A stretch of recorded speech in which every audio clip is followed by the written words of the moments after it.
খেলছো এটা? কি খেলছো? পাখিতে তেল ফেলেছে?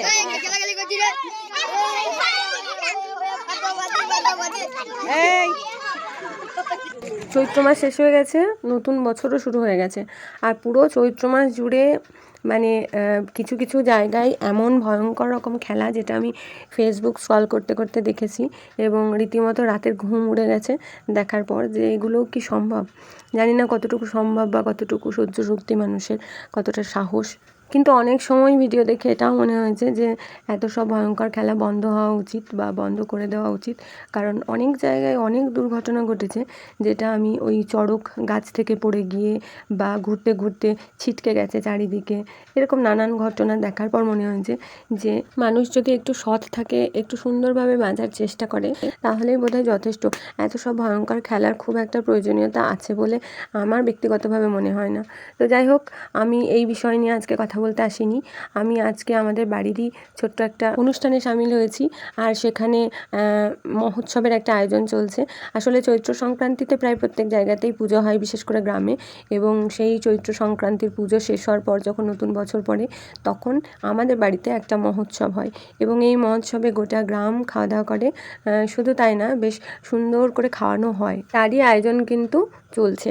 আর আমি এসেছি একেবারে সন্ধ্যের মুখেই বলা যায়, সন্ধ্যে সন্ধ্যে অবস্থায় এসেছি। তখন দেখলাম প্রায় রান্না অনেকাংশ কমপ্লিট হয়ে গেছে, আবার অনেকাংশ হচ্ছে। একটু পরেই হুড়মুড় করে লোকজন আসবেন, সব খাওয়া দাওয়া শুরু হয়ে যাবে। কিন্তু তার আগে সবাই বসে বসে আড্ডা হচ্ছিল। এবার তার মাঝে যেটা হয় সেটা হচ্ছে একটা চায়ের আড্ডা থাকে, সেই চায়ের আড্ডাটাও কিন্তু এরই মাঝে চলছে। আর যিনি চা দিয়ে সন্তুষ্ট করবার চেষ্টা করছেন সবাইকে, তিনি আমার পতিদেব। একদম আদা দিয়ে লিকার চা বানিয়ে সবাইকে সন্তুষ্ট করছেন। এখানে মামু এসছে, আমি পাশে বসেছিলাম, ভিডিওটা বোধহয় করছিল আমাদের পিকু মহারাজ। তো দেখো এখানে কিন্তু খিচুড়ি ভোগ প্রায় কমপ্লিট, খিচুড়ি ভোগ কমপ্লিট হয়ে গেছে। এদিকে সুন্দর করে বড়ি দিয়ে নানান কিছু দিয়ে ছ্যাঁচড়া করা হয়েছে, আর সঙ্গে তো টক থাকছেই। দুর্দান্ত একটা টক না থাকলে এই মহোৎসব একেবারে ব্যর্থ। দাদা এইদিকে দেখো সুন্দর করে পুজো করছেন, কারণ ওনার বিশ্বাস যে তার আগে যদি ঈশ্বরকে ভোগ তুলে না দেওয়া হয়, তাহলে মানুষজনের সে ভোগ খেতে ভালো লাগবে না। মানুষের সেবা মানেই ঈশ্বরের সেবা, এটা যদি আমরা মানতে পারি, তাহলে বোধহয় এই ছোট্ট ছোট্ট বিশ্বাসগুলো মানুষের মধ্যে থাকা প্রয়োজন। ভালো নাম বলে দাও, নাম বলে দাও তোমার। পারুল, এই দেখো এটা হচ্ছে পারুল। তোমার নাম বলো। পূর্ণিমা। তোমার নাম বলো কি? তনুশ্রী। তনুশ্রী, আচ্ছা। তোমার নাম বলো কি? সুরজিৎ। ছোট্ট ছোট্ট পুচকুগুলোকে দিয়ে আজকের ভোগ বিতরণ শুরু হলো এবং ছোটদেরকে জিজ্ঞেস করলাম ভালো হয়েছে, বললো খুব ভালো হয়েছে। এই দিনটা সত্যিই প্রত্যেক বছর ভীষণ আনন্দের একটা দিন, কারণ প্রচুর মানুষজন আসেন বাড়িতে এবং ভোগটা যে কোন লেভেলে টেস্টি হয় সেটা বলে বোঝানো যাবে না, এটা খুব সত্যি কথা। এইদিকে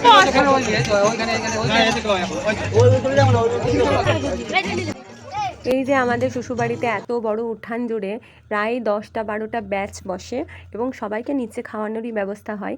আমার ভিডিওটা দেখে যাদের মনে হচ্ছে যে ইস কেন বললে না, তাহলে যেতাম, তাহলে তাদের জন্য বলছি, অবশ্যই জানিও নেক্সট বছর কারা কারা আসতে চাও, আমি অবশ্যই তাদেরকে জানাবো। কারণ অনেকেই আছেন যাদেরকে বললেও হয়তো আসবেন না, শুধু শুধু বলা হবে। আনন্দ করছিল আমাদের এই পুচকুরা, পাতা দিচ্ছিল। এরা সব কান্না নাকি? এই এরা এই যে দুজন বসে আছে মাঝে সামনে, সব কান্না নাকি? কপাল পুড়ে গেছে নাকি? এদের কপালগুলো ঢাকা নিয়েছে কেন? চুকি চুকি খেয়েছো খেয়েছো? খাওয়া দাওয়া শেষের দিকে হয়ে গেছে, মানেই এই যে আমাদের মামুর নাচ শুরু হয়ে গেছে। মামু শুধুমাত্র একটুখানি আনন্দ পেলেই হয়, এত আনন্দপ্রিয় মানুষ যে সারাক্ষণ ফুর্তিতেই থাকেন। মামুর যদি মন খারাপ হয়, দুঃখ হয়, সেটা কখনো ওনাকে দেখে বোঝা যায় না, কারণ সবসময় আনন্দ করতেই উনি ব্যস্ত থাকেন। আর শুধু এখানে মামু আনন্দ করছিলেন তা না, একদিকে খাওয়া দাওয়া চলছে, মানে কিছু জনের খাওয়া এখনও কমপ্লিট হয়নি, তারা খাওয়া দাওয়া করছে। আবার অন্যদিকে কিন্তু মামু শুধু না, অনেকেরই নাচ শুরু হয়ে গেছে। আর এইদিকে দেখো দাদা খাচ্ছে, আর আমরা এই মহারানীরা সব খেয়ে বসে আছি। আর গোলুর নাচটা একেবারে দেখার মতো ছিল।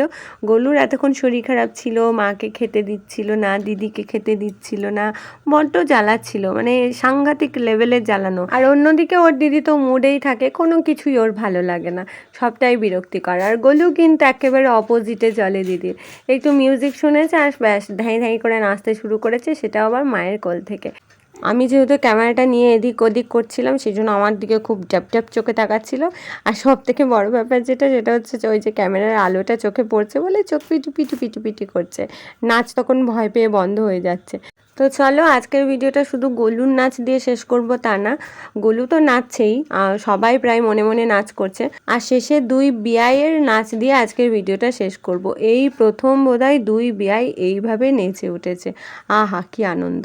এই সুন্দর সম্পর্কগুলো টিকে থাকুক, সম্পর্কের মাঝে সুন্দর বন্ধুত্ব তৈরি হোক। আজকের মতো ভিডিওটা এখানেই শেষ করলাম। সকলে খুব ভালো থেকো, সুস্থ থেকো। শুভরাত্রি।